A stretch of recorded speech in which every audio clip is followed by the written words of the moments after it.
Shiko, mendova se ai s'do të largohej kur. Mami? T'kemi e dashur? Por unë nuk... Po si më gjete këtu? Oh, ishte e lehtë në të vërtet. Thjesht dëgjova tingullin e tradhtisë së plot dhe absolute e dashur dhe ndoqa pas.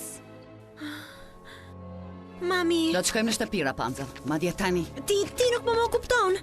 Kam qenë në një udhëtim të mrekullueshëm, kam parë dhe kam mësuar shumë gjëra për jetën. Madje kam një djalë. Po, hajdutin e shumë kërkuar, jam shumë krenare për të shkojmë në shtëpi. Mami, prit!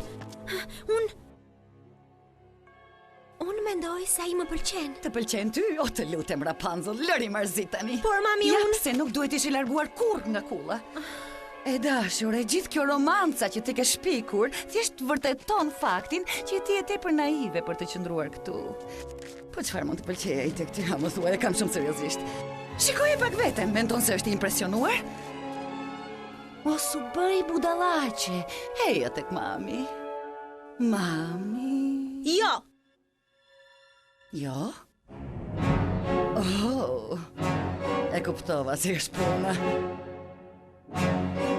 Rapunzel e di shumë mirë. Rapunzel është një vajzë e pjekur tani, një zënjusht e rritur dhe e zgjuar.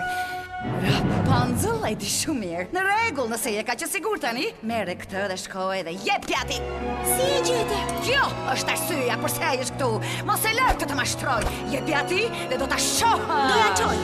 Më besoj dashura ime, atëherë ai ka për të lënë ty dhe unë nuk do të them se të paralajmërova.